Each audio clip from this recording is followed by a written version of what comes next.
Miren Larrión Ruiz de Gauna. Ella es del Legazpi de Guipúzcoa, aunque es nacida, como dice ella, es ingeniera industrial y política de Bildu.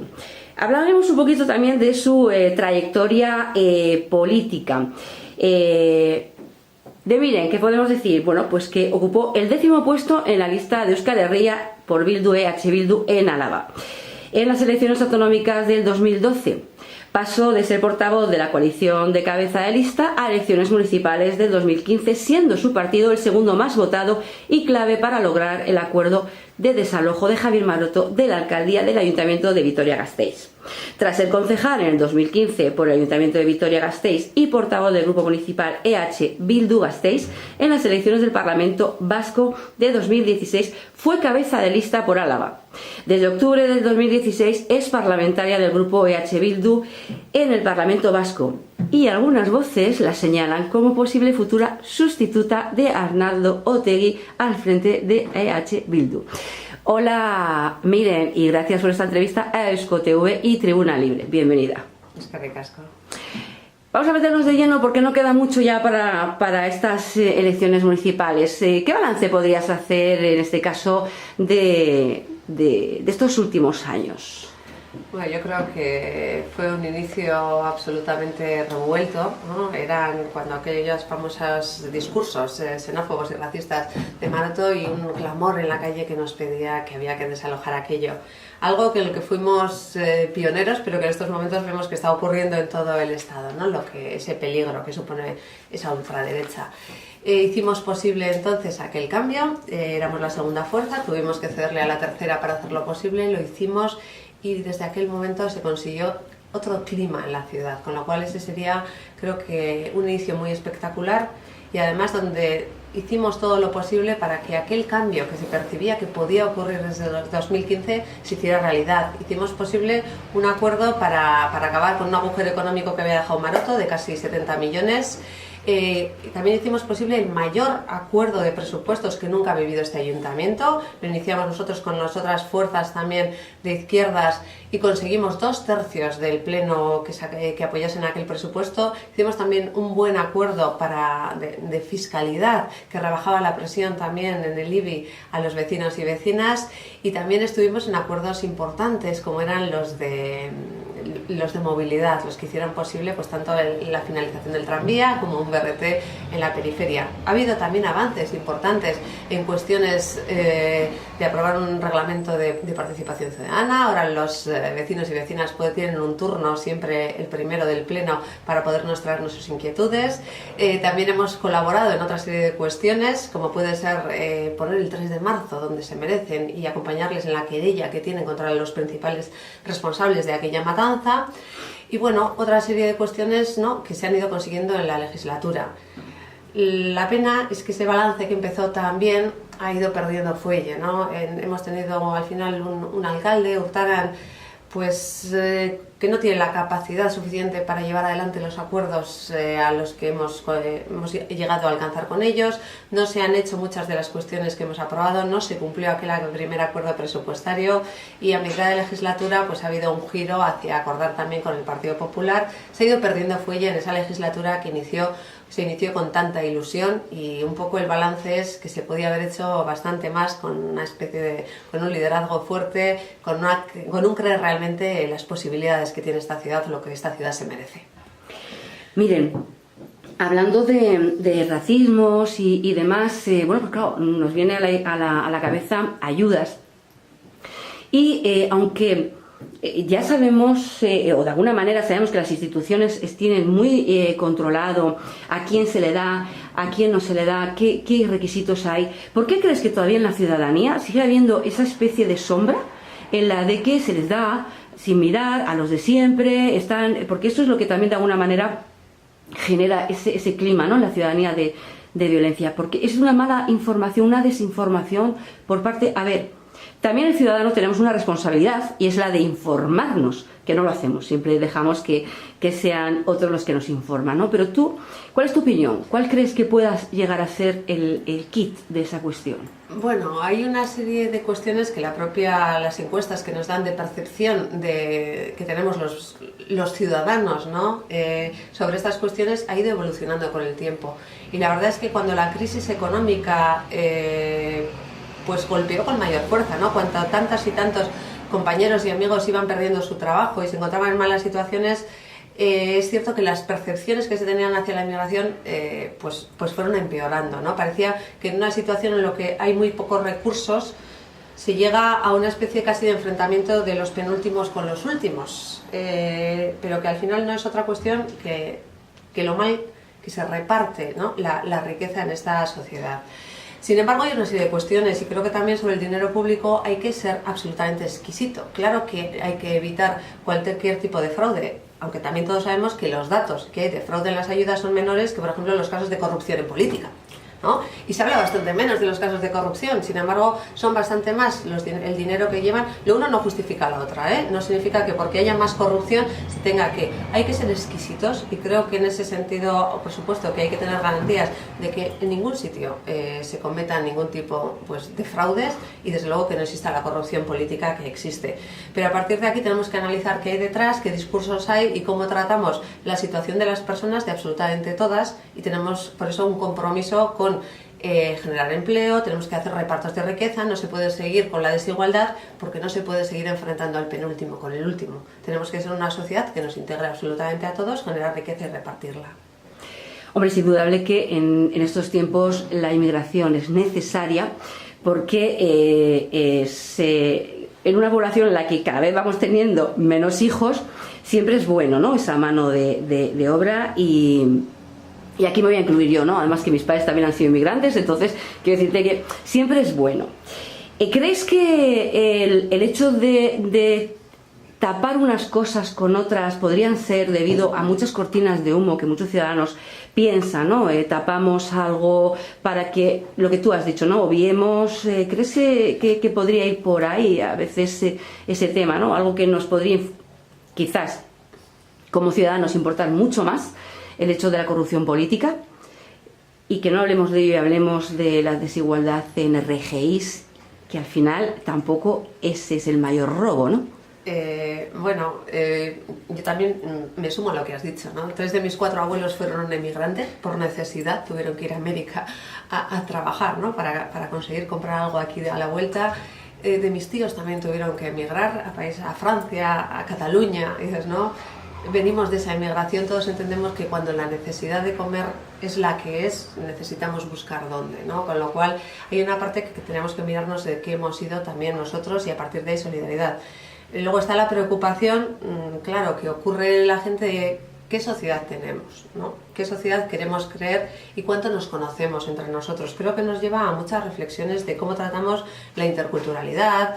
He puesto el caso también de mi tía, porque cuando mi tía trabajaba en París, tampoco el trato que recibían era el adecuado, ¿no? O sea, también es lo habitual que el trato no sea, no lo estoy justificando, digo que primero hay que entenderlo, que primero el trato al emigrante nunca suele ser el adecuado. Y creo que si no nos gusta que nos traten a nosotros de menos allá donde vayamos, tenemos que pensar también cómo tratamos. Esa es una reflexión conjunta y eso, aquí cuando ocurrió todo aquello del mensaje, ¿no?, de Maroto de dividir la sociedad, la respuesta de Gasteiz en ese sentido yo creo que es la que me gusta y la que creo que deberíamos de compartir, porque fue conocernos. Se organizaron test para mujeres, por ejemplo, para conocernos, se hicieron diferentes actividades para conocernos, conocer a tus vecinos, conocer a los que comparten contigo pues trabajo, a los que comparten contigo también el centro escolar, con tus hijos e hijas. Y claro, entonces va cambiando la perspectiva, ¿no? Porque dices, incluso a gente que yo le he oído mensajes xenófobos o racistas, cambia con el que conoce, ¿no? Dicen, otros son estos, aunque bueno, yo a los que conozco es muy importante el contacto. Y luego, sin ninguna duda, hay gente, y eso es el miedo a la ultraderecha, ¿no?, que utilizará cualquier tipo de enemigo imaginario o real para conseguir sus objetivos. Pero eso lo estamos viendo, lo hemos visto en Europa, ¿no? Cómo se está persiguiendo, se busca una cabeza de turco, y hasta voy a decir algo terrible, pero no deja de ser diferente a lo que los nazis acabaron haciendo con los judíos o con otros colectivos. Buscar un enemigo imaginario fundamentalmente, ¿no? Y con eso justificar todo tipo de atrocidades. Es un caso extremo, pero creo que los tiempos que estamos viviendo ahora nos llevan también a hacer reflexiones de que conozcamos a los vecinos, no dejemos que esa ultraderecha y esos mensajes triunfen, porque estas historias nunca acaban bien. Has hablado del 3 de marzo. ¿Por qué crees que...? Te voy a hacer una reflexión y al mismo tiempo es una pregunta. Ha pasado mucho tiempo desde el 3 de marzo, ¿no? En cambio, he pasado muchísimo tiempo también de otras muchas historias, de la guerra civil. Algo que deberíamos de haber cerrado hace ya mucho tiempo, pero no se cierra y entonces estamos siempre como una especie de bucle. No estoy diciendo que no se vaya a cerrar, sino todo lo contrario, se debería cerrar hace mucho tiempo para evitar que en el 2019 todavía estemos hablando de algo de hace 3 décadas, 4, y en el caso de la guerra civil, mucho más. ¿Crees que hay algún tipo de interés en que esto no se termine de cerrar y dar pues a las víctimas el reconocimiento que tienen, ¿no? Porque al final las víctimas son todas, ¿no? Sean de donde sean, y todas tienen el mismo derecho, el mismo reconocimiento. Bueno, me parece muy interesante lo que has dicho. No todas las víctimas son víctimas y merecen todo el reconocimiento, pero eso no es así. No es así. Por ejemplo, en el balance, ¿no? Antes no he contado, aquí se ha hecho esta legislatura un reconocimiento a todas las víctimas donde no todos los partidos han estado en todas. Nosotros hemos estado en los reconocimientos de todas las víctimas, pero no todos los partidos. Es decir, todavía hay víctimas de primera y de segunda, o hay víctimas no reconocidas y con derechos. Pero yendo a algo más sencillo, una herida solo se sana si se deja curar, no si se tapa y se esconde, ¿no? Y se han tapado, se han escondido, se han negado, y además se ha tratado de hacer lo mismo que ciudadanos de primera y de segunda, víctimas de primera y de segunda. Cuando hay una auténtica falta de igualdad, ¿no? Entre géneros, entre clases sociales o entre tipos de víctimas, mientras no hay una justicia real, social, es imposible que eso sane. Por eso es tan importante esos principios básicos democráticos de justicia para todos, en todos los sentidos, porque el social, empezando también por él, y por eso reivindicarlos. De todas formas, ocurre otra cosa también con el 3 de marzo, y es que hay una cierta repetición de hechos de lo que ocurrió hace 43 años. Una situación, lo que ocurrió aquí en el 3 de marzo, los hechos previos, una situación donde las familias con los sueldos no podían alimentar a sus hijos e hijos, donde estaban condenados a que, a pesar de trabajar 1 y 2 turnos, no poder dar ese futuro a las familias, hizo que la gente tomara las calles. O sea, fueron meses de huelgas organizadas de forma además absolutamente horizontal, de solidaridad absoluta entre unos y otros, donde los vecinos compartían lo de comer porque se entendía que la comunidad era tan importante. Y hombre, situaciones actuales de precariedad, de pensiones tan bajas, de falta de derechos, recuerdan aquellos momentos donde mucha de la gente que ahora está pidiendo los 1.080 euros en la calle protagonizaron aquellas luchas y consiguieron efectivamente el reconocimiento de los derechos que tenían respecto a los salarios. Y otra cuestión es también la represión que el entonces gobierno desató para controlar a todo el mundo que reclama una igualdad de derechos, ¿no? Y acabó en esa matanza, tantos muertos, pero luego tantos heridos y toda esa represión. Esa es toda la reflexión también que hay que darle, el reconocimiento a las víctimas, pero sin negar y analizando cuál es la situación para no repetirla. Sí, de hecho, este es el país en el que dice que el trabajador se está trabajando para seguir siendo pobre, ¿no? Ahí estamos. Y que los jubilados que se manifiestan hoy en día eran los estudiantes de su época, que en un momento determinado los pobres siguen, ¿no? Y alimentando a sus hijos. Sí. Vamos con las ultras, ¿no? Las ultras no son ninguna buenas, pero vamos a ver con no solamente en este país el crecimiento de la ultraderecha, sino a nivel europeo también está creciendo. Se dice que la historia no hay que olvidarla para no repetirla. ¿Qué está pasando? ¿Nos olvidamos de la historia? ¿Somos animales de memoria selectiva o de memorias cómodas? Hay una frase que dice que la historia se repite primero como tragedia y luego como farsa, ¿no? Y empiezan a ocurrir ese tipo de cuestiones, discursos que yo creo que la gente tenía, pero que no se atrevía a hacerlos públicos, ¿no? Ahora parece que no haya ningún tipo de filtro para hacer ese tipo de discursos de la ultraderecha, que luego estará representada en varios partidos, pero ultraderecha es una y vemos que coinciden en muchos de los planteamientos. Efectivamente está ocurriendo en Europa, también está ocurriendo en Estados Unidos, pero también están ocurriendo otros fenómenos en Europa y en Estados Unidos. Y vemos desde cambios se están consiguiendo también en determinados gobiernos, y digo desde Eslovaquia o en Ucrania, sorpresas de partidos que en lugar de ir con el mensaje del miedo, está con el mensaje de construyamos esto y apartemos a esta ultraderecha, que está también consiguiendo importantes victorias electorales. Tenemos también diferentes partidos que están hablando precisamente de construcción, de cambiar las cuestiones y de hablar de esa justicia y de esos derechos sociales. Lo que sabemos es que ese interés de poner en el centro esos discursos del miedo, también hay un interés. Y lo que tenemos que acabar es, y por eso volvemos a recordar también el 3 de marzo, ¿no? Queremos una vida digna para todos, queremos que nuestros jóvenes no tengan que emigrar para vivir, queremos empleos, queremos que nuestras personas mayores tengan la pensión digna que se merecen después de haber trabajado. ¿Es posible? Sí, porque cada vez hay más recursos, hay más dinero, se puede hacer. Con lo cual, ¿cuál es el impedimento? Pues que nos tienen entretenidos hablando de otra serie de cuestiones en lugar de mejorar nuestra vida del día a día, y es donde nosotros no vamos a entrar y donde precisamente trabajaremos para que tú, yo y todos los que nos rodean vivan mucho mejor y menos tiempo hablando de cuestiones que no son importantes y más hablar del día a día. Vamos a hablar ahora de, miren, Futurible, alcaldesa de Vitoria por EH Bildu, pero también vamos a unir. Quiero que me cuentes un poco cuáles son las propuestas de Bildu para Vitoria, ¿no? Carencias y demás. Pero según te iba hablando, te escuchaba, me venía a la cabeza preguntas, ¿no? Aquí también se presentarán. Entonces, ¿qué crees tú que puede hacer? Estamos en una lucha, ahora mismo este país ha demostrado el año pasado con el 8M y este año también. El año pasado fue además un ejemplo a nivel mundial. Ese avance de la mujer, el avance de igualdad. Yo siempre parto de la igualdad, nunca del empoderamiento sobre la masculinidad, ¿no? Sino de la igualdad. Pero, ¿qué mensaje puede ser el que a una mujer le haga cambiar? Y, por ejemplo, mensajes que estamos ahora, que nos llegan las elecciones, las anteriores que hemos pasado, mensajes, que haya mujeres que de alguna manera, es que tampoco lo quiero decir, a ver si lo pongo como un ejemplo, como Estados Unidos, ¿no? Con ese mensaje tan racista, y en cambio obtuvo el voto de la inmigración. ¿Qué pasa? ¿Qué es lo que está pasando?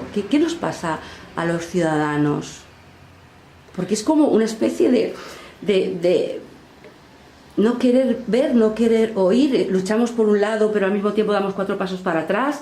¿Qué es lo que pasa? Tú como política, ¿cómo estás viendo? Bueno, yo en este caso más que como política te diría que... ¿O como mujer? La realidad nunca es tan simple. Y normalmente cuando los votantes hacen algo hay que interpretar qué hay detrás, y normalmente detrás hay una razón poderosa. Puede ser ese miedo, puede ser el decir no también a lo que hay delante, porque muchas veces también la oferta que pueden tener al lado no sea lo suficientemente buena. Siempre hay un mensaje muy importante a escuchar en las votaciones. Normalmente la gente siempre nos transmite algo que no se está recibiendo. Yo no estoy hablando ahora de los políticos, que evidentemente, y algunos sobre todo, lo que buscan es ellos conseguir su propio centro de poder. Hablo de ¿por qué la gente vota? Porque algo es más complejo y porque más cosas están ocurriendo detrás. Más desigualdades, más injusticias. Hay que ver ese mensaje. Creo que es muy importante escuchar mucho más. Y a partir de ahí, de una escucha más profunda, creo que se respondería a esa pregunta de otra manera. Por eso tenemos que escuchar más, que construir más en comunidad y que ofertar nuevas posibilidades, porque creo que la gente suele escoger lo mejor para ellos, y tenemos que hacer propuestas que sean buenas para ellos. Precisamente me preguntabas, ¿no? ¿Cuáles son las propuestas que haces? Nosotros vemos una Vitoria-Gasteiz, por ejemplo, que hace muchos años tuvo un proyecto de ciudad, un modelo de ciudad. No tiene ya un modelo de ciudad, son varios los alcaldes que no saben darle un propósito a esta ciudad, con lo cual reina un poco a nivel político el hacia dónde va la ciudad. Muchas veces, ¿no? Parece que ahora es la ciudad de la poesía, ahora es la ciudad de la gastronomía, ahora es la ciudad, dices, ¿qué queremos como ciudad? ¿Qué queremos dar a los ciudadanos? Los ciudadanos se merecen una ciudad con muchas más cuestiones. Los ciudadanos se merecen que estemos poniéndolos en el centro. Los ciudadanos se merecen que estemos, y ese es uno de los proyectos, por ejemplo, que nosotros ponemos, decir, Vitoria-Gasteiz tiene como dos trayectorias. Tiene un ADN industrial, creció. La inmigración que vino a la ciudad fundamentalmente de los 50 a los 60 vino atraídos por los puestos de trabajo industrial y tiene también un ADN verde. Eso es lo que no puede perder la ciudad. Por lo cual uno de nuestros proyectos, por ejemplo, más importantes, que se llama el ecosistema Arana, aúna las dos. Y dice, bueno, entendiéndonos desde el empleo verde, vamos a hacer una propuesta de innovación, vamos a establecer un centro de coworking y además un laboratorio de fabricación para que las pymes tengan asistencia, para que los emprendedores puedan poner en marcha proyectos, para que trabajando conjuntamente con la universidad y los centros de formación profesional, el tejido industrial aumente en la ciudad. Estamos haciendo propuestas para aumentar el número de empresas y de puestos de trabajo industrial que tenga la ciudad. Queremos que sea una ciudad que fabriquemos cosas, que el Made in Gasteiz tenga cada vez mayor importancia, que se integren además cuestiones como la robótica, como la automatización.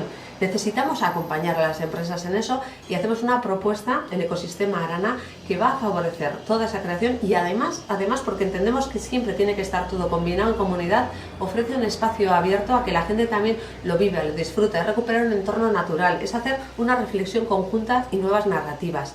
Creemos que solo desde esa manera, desde propuestas atractivas que le hablen a la ciudad de qué futuro le va a dar, un futuro de innovación, un futuro de crecimiento, un futuro en el que queremos ser referente porque podemos serlos por los mimbres que tenemos en actividades como lo industrial. Ese es el tipo de propuestas que creemos que tenemos que hacer con la gente y que son las que a futuro nos harán ganadores. Miren, hay una tendencia en estos últimos años en política, sobre todo por parte de la ciudadanía, y es en el voto indeciso, ¿no? Que algunos hasta 15 días y otros es el mismo día, ¿no? ¿Qué podrías decirles a esos indecisos que aún todavía no saben, ¿no?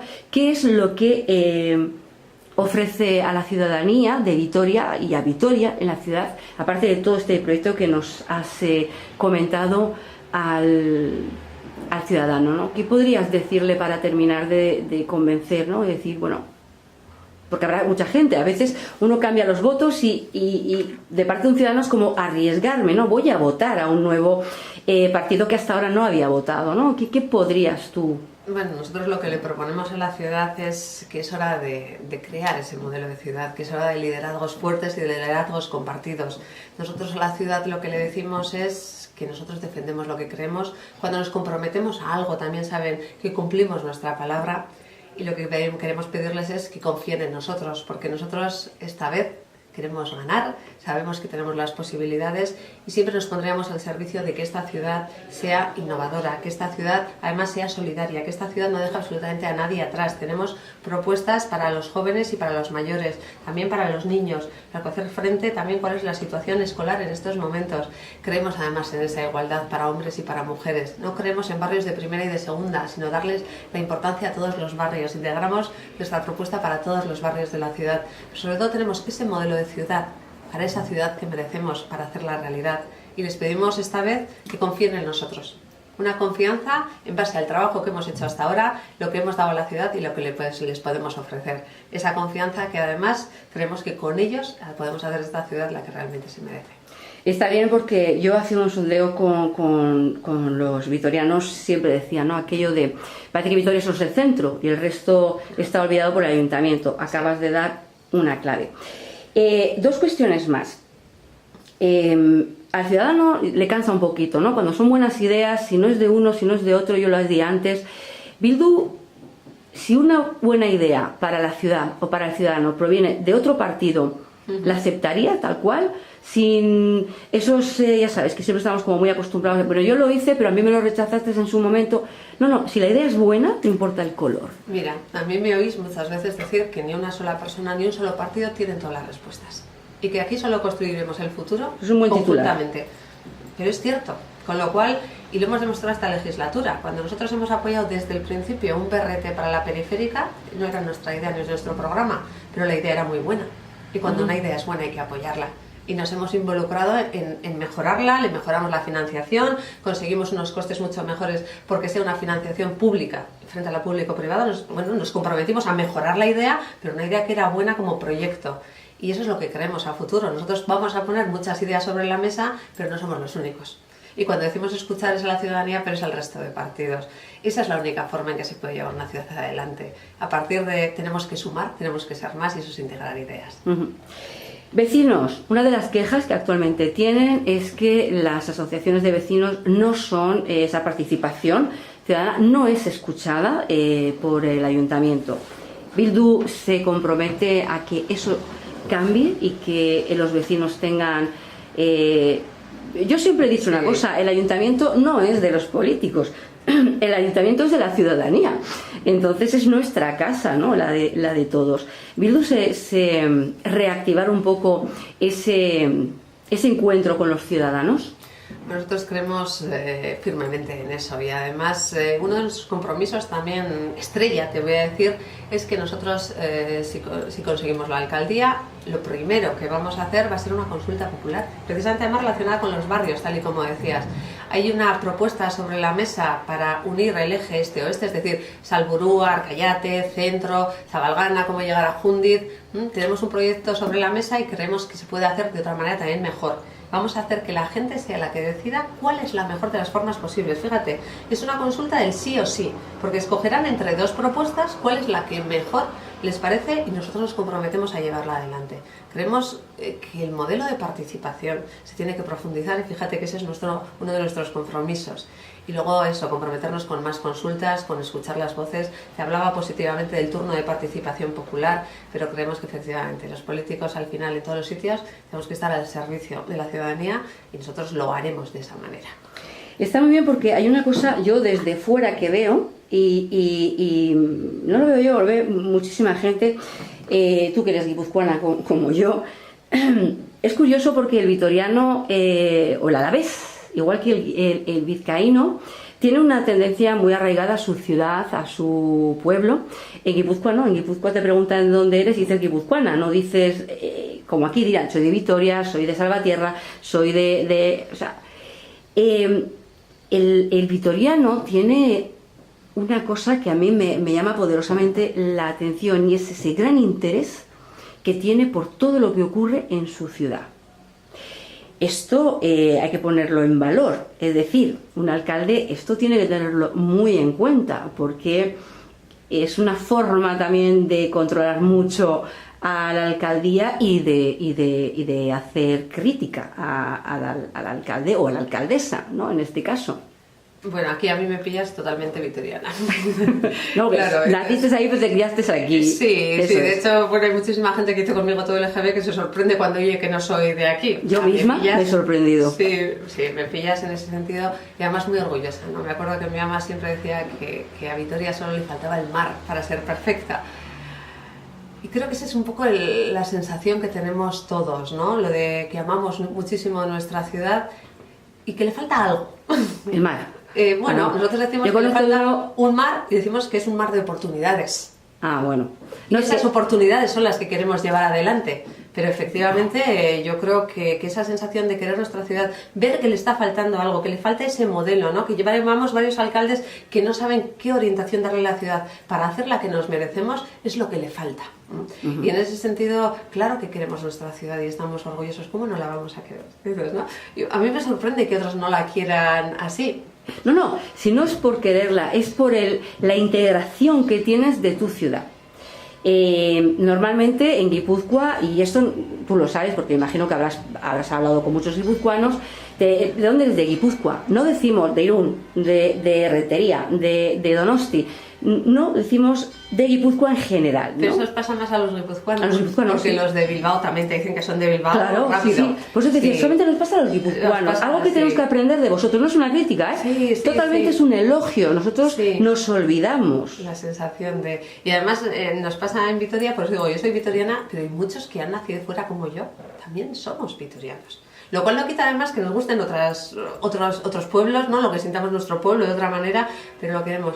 Y creo que por eso es importante ese saber interpretar qué somos y hay que hacer esas reflexiones comunes de qué somos, cómo nos queremos también contar a los demás y qué tenemos para aportar como ciudad. Y creo que esas son las reflexiones importantes que esta ciudad también llevan años que le faltan, ¿no? ¿Qué queremos ser? La ciudad verde, ¿cómo puede ayudar a los demás? Nos faltan cuestiones claves como la transición energética que tenemos que desarrollar si queremos ser verde a futuro, porque las ciudades verdes de Europa están haciendo la transición energética. Y esa identidad de ciudad abierta es la que hay que desarrollar y que creo que es lo que ha faltado también en los anteriores gobiernos. Y ya para terminar, se habla de la energía ecológica, coches eléctricos. Eso está muy bien, ¿no? En un momento determinado hay que cuidar, porque al final no sé lo que le darán ya no nuestros nietos, sino nuestros bisnietos y demás. Pero hemos pensado también en los puntos de recarga, porque claro, hay gente que, no sé si en Vitoria, pero sí en otras ciudades, que se compran un coche y el problema que tienen es que no se encuentran donde... Sí. Entonces, aquí tiene todo que ir unido, ¿no? Claro, ahí es una de las cuestiones fundamentales que decimos, lo de que tenemos que innovar en la ciudad y que tenemos que avanzar, porque no se ha hecho. Toda Europa participa de una estrategia que lleva ya desde el 2016 poniendo los puntos de carga eléctricos y vemos como todo el norte de Europa tiene muchísimos puntos de carga y a medida que vas bajando van desapareciendo. Y aquí ese tren viene con mucho retraso. Y lo mismo te diría también con el 5G. O sea, estamos hablando de que tenemos que tener una industria 4.0, la industria de las cosas. Para eso necesitamos el 5G desarrollado, para eso una herramienta fundamental hubiera sido Euskaltel, que todavía se ha vendido más, ¿no? Esas son las cuestiones estratégicas que han faltado como ciudad, como país, que nosotros vamos a poner sobre la mesa para innovar y además incluso hacer otro pequeño reflexión. También les queremos decir a todos los que trabajan en la industria del automóvil, en la auxiliar o directamente en las plantas de ensamblaje, que estamos pensando en ellos también, porque en esa evolución hay que hacerla de una manera ordenada. Por eso queremos este punto de innovación que planteamos, tiene un peso fundamental también la propia automoción, que tiene un peso específico muy importante en nuestra ciudad. Las dos empresas más importantes son de ese sector y muchísimas de las auxiliares y las pymes también son auxiliares del automóvil o de utillaje. Les tenemos en cuenta, vamos a hacer un planteamiento de transición con ellos también, porque lo que queremos es una industria que no pierda los puestos de trabajo, que sea verde. Por eso decía, tenemos que seguir en el verde y la sostenibilidad, fabricar, sostenibilidad, puestos de trabajo, generación de riqueza. Eso es lo que tenemos sobre la mesa y eso es lo que le ofertamos a la ciudad. Bueno, pues ahora te voy a dejar unos minutos, por si te falta algo por decir, para que convenzas a esos votantes indecisos y que todavía no saben. Pero antes voy a hacerte una pregunta que quiero que te mojes, porque hablamos de pactos y no pactos, y siempre ocurre lo mismo. El ciudadano vota a un partido y al final termina pactando con alguien que es totalmente, o sea, es contrario a las ideas. ¿Bildu votaría con alguien que no tuviera nada que ver en ideas ideológicas y políticas? Solamente por el hecho de tener de izquierdas, hablo de izquierda que vote con la izquierda, pero de izquierdas con derechas. Bueno, yo separaría dos planos que creo que son importantes, y una cosa es con quién llegarías a acuerdos de gobierno, y ahí creo que queda muy claro que hablo con la ultraderecha, evidentemente no. Y luego soy muy pragmática. Muchas veces cuando votamos, ¿cuál es la mayoría para cambiar las LED de una calle? Si este año o el que viene, evidentemente ahí no tiene ningún peso nunca cuál es la ideología. Pero las dos son importantes, porque decidir si esta ciudad va a ser avanzada, va a dar justicia, es francamente unido a las siglas, y luego en el día a día puede ser que haya otras cuestiones. Pero queremos una ciudad que vaya mejor, o una ciudad efectivamente donde decías, ¿no?, los vecinos son los dueños del ayuntamiento, que crea en eso, o con unas siglas que crean que toda la ciudadanía está a su servicio.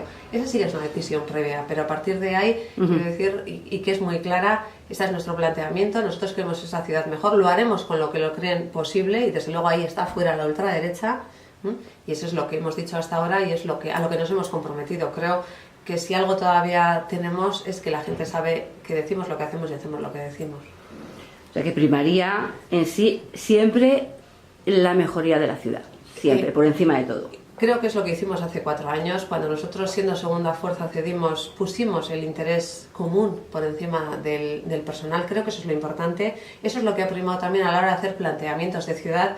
Creo que la ciudad vaya mejor es a lo que nos tenemos que poner a su servicio, si no, no hacemos nada estando aquí.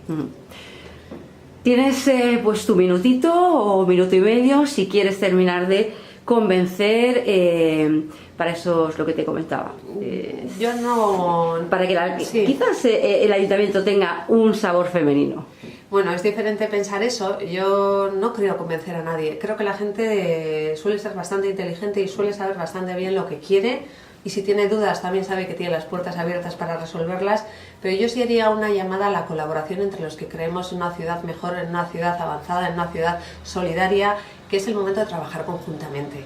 Y que muchas veces muchas etiquetas nos producen reparos a la hora incluso, ¿no?, de plantearnos que esa puede ser la mejor de las posibilidades, y tenemos que dejarlas atrás. Si creemos en esto, si creemos en que podemos hacerlo mejor, si creemos que es el momento de la igualdad, tenemos que colaborar. Y eso es lo que pedimos, ¿no? Nosotros lo vamos a hacer posible, lo hemos hecho hasta ahora con el resto de fuerzas, lo vamos a hacer, y lo que pedimos a la gente es que lo hagamos todos a una. Esto es todo. Pues Miren Larrión, alcaldable, futurible, alcaldesa de Vitoria por EH Bildu. Muchísimas gracias por concedernos esta entrevista a Eusko TV y Tribuna Libre, y bueno, mucha suerte y a por todas, ¿no? Como se diría, si fuera televisión te diría mucha mierda, pero como es política, pues que tengas mucha suerte, y que, bueno, en mayo se hablará y ya veremos. Hablaremos quizás el día de después o 2 días de después. A vuestra disposición. Muchísimas gracias.